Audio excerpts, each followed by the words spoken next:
Sir இன்னைக்கு மனோஜ் பாண்டியன் வந்து திமுக இணைஞ்சிருக்கிறப்ப நீங்க எப்படி பார்த்தீங்க?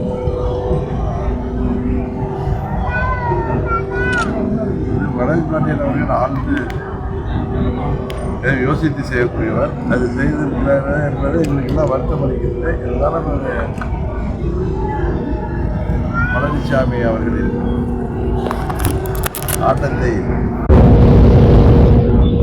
ஆனால் பாதிக்கப்பட்டிருக்கிற அம்மாவின் தொண்டர்கள் இது போன்ற முடிவுகள் எடுப்பது உண்மையிலேயே துரதிருஷ்டவசமானது.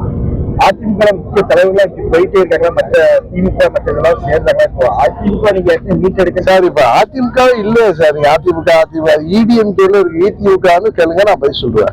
அதிமுகங்கிறது இருக்கு இல்லையே. நான் சொன்ன வந்து நம்ம தம்பி மதுரையில இருந்து கேசட் போடுவாரு, அவர் பேர் என்ன, உதயகுமார் கோச்சிக்கிறாரு. நீங்க யாரு எங்களை எல்லாம் ஒன்னாக்குறாங்க உங்களை கூட்டமா? நான் சொல்றது புரட்சி தலைவர் தொண்டராக, புரட்சி தலைவர் அம்மா அவர்கள் தொண்டராக இருந்தவர்கள் எங்கிருந்தாலும் அவர்கள் அம்மாவின் தொண்டர்கள், புரட்சி தலைவர் தொண்டர்கள் ஒன்றாக இருக்க வேண்டும் என்று எண்ணுவார்கள். நாங்க இப்ப அம்மா மக்கள் முன்னேற்ற கழகம் ஆரம்பிச்சோம்னா நாங்களா ஆரம்பிக்க வைத்தவர்களே நீங்க தானே. உங்க தலைவர் கொல்லிக்கட்டையார 17 இருந்து சொல்ல ஆரம்பிச்சிட்டீங்களே. இப்பொழுது செங்கோட்டையன் அவர்களை செய்து தலைவரை கொண்டு விட்டு எரிய செய்திருக்கிறீர்களே. அதை சொன்னா நீங்க வருத்தப்படுறீங்க. உங்களால ஒரு ஒன்றிய பாருங்க, ஒன்றிய பெருந்தலைவரை எங்க கூட நிற்கிறாரு. அவங்க ஒரு ஒன்றிய கவுன்சிலர், எத்தனை ஒன்றிய கவுன்சிலர் தமிழ்நாட்டில் ஜெயிச்சாங்க?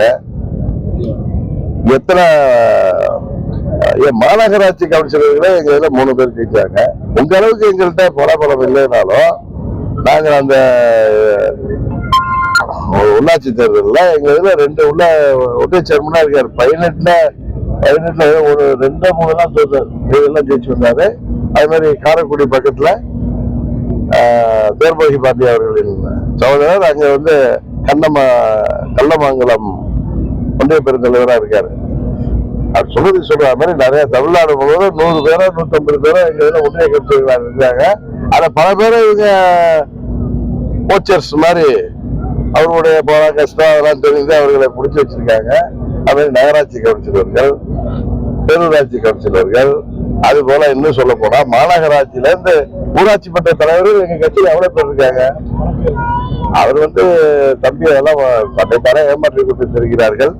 போன தேர்தல்ல நாங்க எம்எல்ஏ ஆகல, எம்பி ஆகல, ஆனா உங்க ஆட்சி வந்துச்சா? 10,000 கோடி செலவு செய்தீங்க. அந்த பணத்தை எல்லாம் ஒரு ஃபேக்டரி கட்டிருந்தா தமிழ்நாடு முழுவதும் 5 அல்ல 10 ஃபேக்டரி கட்டி 1 லட்சம் பேருக்கு வேலை கொடுக்கிற பெரிய ஃபேக்டரிகளை உருவாக்கி இருக்கலாம். ஆனா என்ன, நீங்க இந்த சட்டமன்ற எதிர்கட்சி தலைவர் ஆகிறதுக்கு அவ்வளவு முயற்சி. இந்த முறை அதுவும் நடக்க போவது இல்லை. தமிழ்நாட்டு மக்கள் அனுமதிக்க போவதில்லை. அதனால் நீங்கள் திருந்த போவதில்லை.